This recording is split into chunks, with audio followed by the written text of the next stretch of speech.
मन जो है ये बड़ा चंचल है और ये सत्संग जो है ये हमें भटकने से बचाता है। अगर हम मनुष्य होके भी अगर बागर कूदेंगे तो फिर पशु में और अपने में क्या फर्क रहेगा। मनुष्य होके भी अगर अपन बागर कूद जाएंगे तो फिर पशु में और अपने में कोई फर्क नहीं, अपन भी पशु ही है। सिर्फ मनुष्य शरीर मिल गया लेकिन अभी भी बुद्धि तो पशु की है ना। चलो कांटे की बागर लगी है वो पशु तो कूद गया, लेकिन जब भगवान ने अपने को बुद्धि दी है कि मैं जो सोच रहा हूं ये गलत है ये सही है, ये सबको मालूम है। अपन जो भी कर्म करते हैं अपने सबको अच्छी तरीके से मालूम है कि मैं जो करने जा रहा हूं ये है तो गलत, लेकिन फिर भी मैं करूंगा। किसी को गलत शब्द बोलना गलत है अपने को मालूम है, लेकिन फिर भी बोलेंगे, आदत है। किसी की आत्मा दुखाना गलत है लेकिन फिर भी दुखानी है। जबकि भगवान ने बुद्धि दी है कि देख तेरा मन जब भी पाप करने को दौड़े, क्योंकि ध्यान रखना ये जो मन है नहीं ये मन अपने को नरक के रास्ते ले जाता है। श्री सूत जी महाराज जी कहते हैं कि मन जो है ये भगवान का नहीं है, ये मन जो है ये तो माया का है। क्योंकि संसार में कितना भी धन इकट्ठा कर लो आप, जितने भी ये बड़े बड़े बंगले हैं जमीन जायदाद है, ये सब के सब है नहीं साहब, सिर्फ और सिर्फ मन को बहने वाली चीजें हैं, आत्मा को बहने वाली चीजें नहीं है। देख लो आप ये बासाब जो है नहीं बड़े बड़े बंगला बना लिया, लेकिन फिर भी ये बैठे बैठे यही विचार करते हैं कि सब कुछ पाया फिर भी भाया सुनो लागे जी। ये सब किसी काम का नहीं है। क्यों? क्योंकि ये जो कुछ भी पाया है नहीं वो सब मन को बहने वाला है, आत्मा को बहने वाला अभी तक मिला ही नहीं, अभी तक नहीं मिला। चाहे आप 4 कमरे बनाओ, 4 कमरे बना लोगे नहीं उसके बाद भी मन कहेगा कि काम करा 1 कमरा और बनेला, वही बना लिया, फिर मन कहेगा कि ये पास में 1 प्लाट पड़ा है ये भी खरीद ले, क्योंकि मन जो है वो तो कहता ही रहेगा। और सूत जी महाराज ने 28,000 ऋषियों को एक प्रसंग सुनाया और कहा कि एक दिन भगवान विष्णु वैकुंठ में विराट रूप में बैठे। ध्यान देना आप सब, क्या कह रहे श्री सूत जी महाराज कि एक दिन भगवान विष्णु वैकुंठपुरी में विराट रूप में बैठे हैं, विराट रूप में, और उन्होंने अपने हाथ में छोटे छोटे 2 पुतले बनाए, एक नर और एक नारी, और दोनों को अपने हाथ में रख लिया।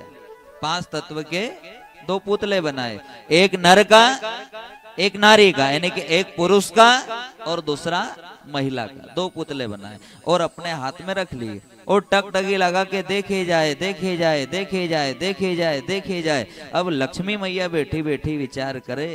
लक्ष्मी मैया ने कहा प्रभु आखिर इस मिट्टी के पुतले में है क्या? आप इतनी कृपा कर रहे हो, इतने भाव से देख रहे हो, आखिर क्या है इसमें? तभी वैकुंठपति नारायण ने कहा कि 5 तत्व के पुतले हैं, ये नर और ये नारी है, और इसी पुतले के अंदर मैं मेरी आत्मा डालूंगा। क्या बोले भगवान? बोले कि इस पुतले के अंदर ये जो नर नारी के पुतले हैं नहीं इसमें मैं मेरी आत्मा डालूंगा। लक्ष्मी ने कहा कि आत्मा डालने से क्या होगा? कि तू देख क्या होता है। वही भगवान ने अपनी आत्मा डाली तो हाथ पांव हिलने लगे, पुतले के हाथ पांव हिलने लगे। लक्ष्मी हंसने लगी, अरे ये तो गजब, आपकी आत्मा। हाँ, और इसीलिए अपन सब कहते हैं आत्मा सो परमात्मा, आत्मा सो परमात्मा, यानी कि आत्मा किसकी है? परमात्मा। अब भगवान बड़े गर्व से कह रहे हैं कि लक्ष्मी मैंने आत्मा डाली है, ये नर और नारी सृष्टि की रचना करेंगे, पृथ्वी पे जाकर मेरा नाम मोटा करेंगे। अरे मुझे इतना गर्व है कि ये मेरे भजन कर करके एक दिन मुझे प्राप्त कर लेंगे। लक्ष्मी मैया ने कहा अच्छा आपको इतना गर्व है अपने इन पुतलों पर?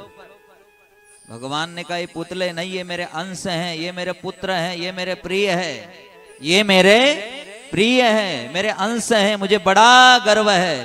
तो लक्ष्मी मैया ने कहा कि आपने अपनी वस्तु तो डाल दी, अब मैं मेरी वस्तु भी इसके अंदर डालती हूं। अब देखते हैं कि आपकी वस्तु ज्यादा काम करे या मेरी वस्तु ज्यादा काम करे। क्या हुआ? लक्ष्मी मैया ने कहा कि आपने तो अपनी मशीन डाल दी इसके अंदर, अब एक मशीन में भी डाल। अब आपकी मशीन ज्यादा काम करे या मेरी ज्यादा करे, ये देख लेना। भगवान ने कहा तू क्या डाले? तो लक्ष्मी ने कहा कि मैं इसमें मन डालूं। भगवान ने आत्मा और लक्ष्मी ने मन डाला। अब ध्यान देना, आप खुद विचार करो कि लक्ष्मी जी की मशीन ज्यादा काम कर रही है या भगवान विष्णु।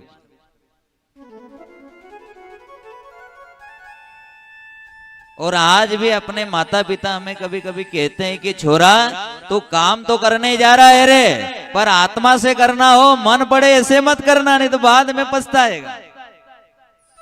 क्यों? क्योंकि मन जो है वो गलत रास्ते पर ले जाएगा, आत्मा जो है वो सही रास्ते पे ले जाए। सत्संग में यही बताया कि आत्मा कभी कभी बोले, लेकिन जब भी बोलती है सत्य बोलती है, और मन तो रोज बोलता है। क्यों? क्योंकि ये तो झूठला बड़े रोज बोले।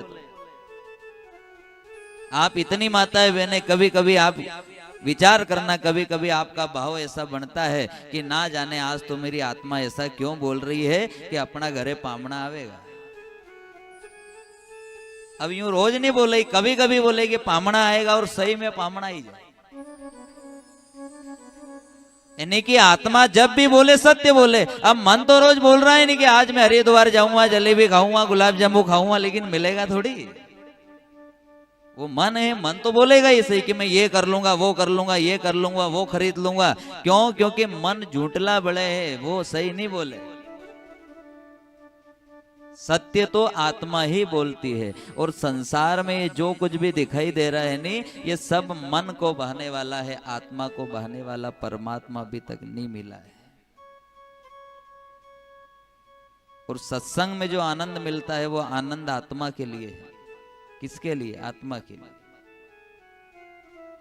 ये संसार में जितनी भी सुख सुविधा है नहीं, उसमें आपको उतना आनंद नहीं आवेगा जितना आनंद आपको सत्संग में आवेगा। क्योंकि भगवान कहते हैं, श्री सूत जी महाराज कह रहे हैं कि जहां पर भगत सत्संग में बैठ के जब रगड़ करता है तो वहां पर मैं प्रकट हो जाता हूं। कहां प्रकट होता है?